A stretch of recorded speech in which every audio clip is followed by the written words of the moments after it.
Hoje, dia 13 de novembro de 2025, completamos 10 anos desde que eu, Atílio Flegner, meus amigos Luiz Henrique e o Miguel Gonzalez, do blog Metrô do Rio, estivemos na plataforma da estação abandonada da Carioca, linha 2, estação de metrô Carioca, linha 2, aqui no Rio de Janeiro. Estivemos lá no dia 13 de novembro de 2015, era uma sexta-feira.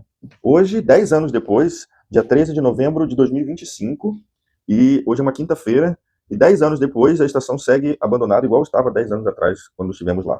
Tão absurdo quanto ter uma estação de metrô abandonada em pleno centro da segunda maior cidade do país, há mais de 40 anos, é o fato de que lá em 2015 nos foi prometido que a obra iria retomar dentro de 1 ou 2 anos, e já se passaram 10 anos e nós não tivemos nenhuma obra de conclusão da linha 2. A linha 2 do metrô segue abandonada desde então, aliás, desde muito antes. Essa estação Carioca linha 2, ela fica imediatamente abaixo da estação da Carioca da linha 1, que todo mundo pega o metrô e conhece. Essa estação é onde os trens da linha 2 deveriam, após São Cristóvão, né? Eles saíram de São Cristóvão, iriam para o Estácio, depois do Estácio, Catumbi, depois do Catumbi, teria a estação na Praça da Cruz Vermelha, depois da Praça da Cruz Vermelha, esse trem iria parar na estação da Carioca, linha 2, essa estação que a gente teve, onde seria também a transferência para os passageiros que queriam pegar a linha 1, né? Então, seria tanto na Estácio quanto na Carioca. Depois disso, a composição da linha 2 iria seguir, então, em direção à Praça 15, onde seria a integração com as barcas, e após isso, a linha 2, inclusive, ia seguir por baixo da Baía de Guanabara e chegar em Niterói. Esse era o projeto original da linha 2. Esse projeto é de 68, inclusive eu tenho o original dele aqui, é um livro enorme, assim, de mais de 500 páginas, de 68. Hoje quem pega o metrô do Rio, né, apesar do péssimo funcionamento, né, do metrô, a operação é muito ruim, os intervalos são muito altos, os trens andam lotados, às vezes até mesmo fora dos horários de pico, porque são intervalos aí de 6, 8, 12 minutos, então é um tempo de espera muito alto, mas o metrô do Rio ele foi um dos mais bem projetados do mundo, ele foi projetado com as portas mais largas do mundo, para as pessoas entrarem e saírem mais fácil. Ele foi projetado para operar com intervalos de 90 segundos, ou seja, você esperaria, se você perder um trem, você iria esperar apenas 1 minuto e meio até o próximo.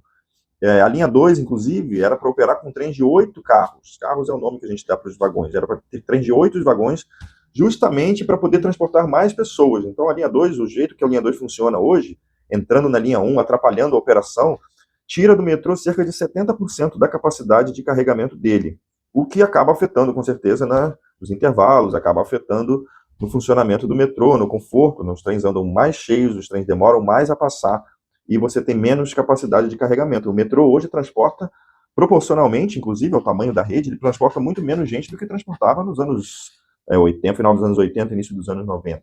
Naquela época o metrô não ia para Copacabana, o metrô não ia para Barra, a linha 2 não chegava nem na Pavuna, e o metrô conseguia fazer 400, às vezes batia 500 mil passageiros dia.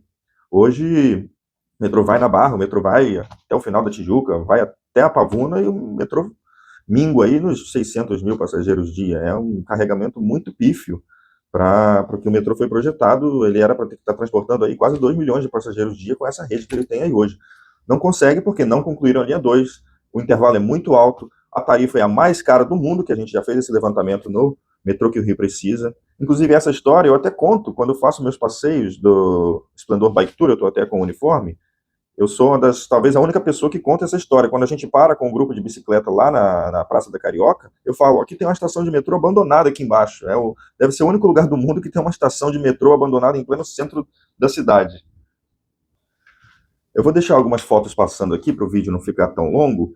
Então a gente tem 4 governadores depois, 9 secretários de transporte depois, nesses últimos 10 anos, e nada mudou no metrô do Rio de Janeiro. Continuamos com uma operação ruim, estações abandonadas, uma rede que não cresce, não é nem uma rede, é uma tripa, né, uma linha só, que foram unindo uma linha na outra, fizeram isso com a linha 2, unindo erradamente ela com a linha 1, depois pegaram a linha 1, esticaram até a Barra e chamaram de linha 4, que nunca foi, a linha 4 nunca foi isso daí que saiu do papel.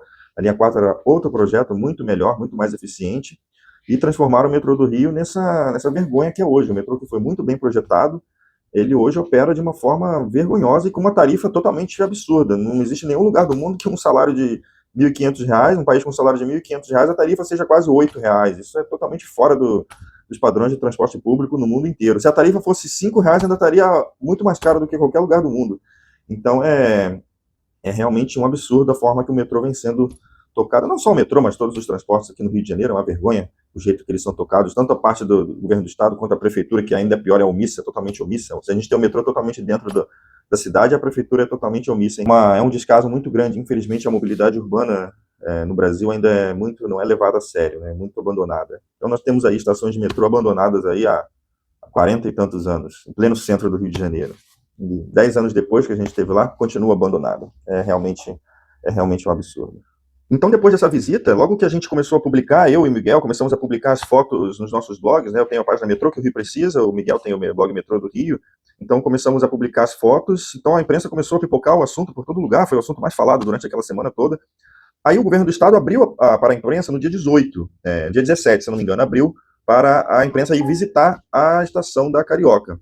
Eu tive lá, inclusive, de novo, então eu fui a única pessoa nesses 10 anos que esteve lá 2 vezes e fez a documentação, né, fez a filmagem, foto 2 vezes seguidas nesses 10 anos. Então as reportagens que falam desse evento naquela época foram feitas depois, no dia 18, dessa vez que foi aberta para a imprensa, que eu também estive. Fui nas 2 vezes, tanto na primeira visita, que foi só eu, o Luiz e o Miguel, quanto depois, quando abriu para a imprensa, eu também estava lá.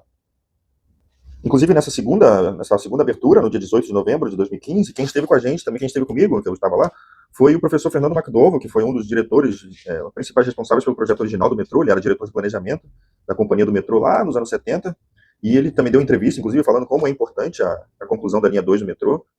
Ele era a maior autoridade de transporte público do Brasil. Aliás, até hoje eu não vi ninguém que chega no currículo nem perto dele nessa área, e ele foi totalmente ignorado pelas autoridades. Então isso também demonstra como o Brasil não tem nenhum respeito, né, principalmente aqui no Rio de Janeiro, que é um lugar totalmente avacalhado, não tem nenhum respeito assim, pelo estudo, pela técnica, pelo tanto que as pessoas estudaram e se dedicaram à sociedade.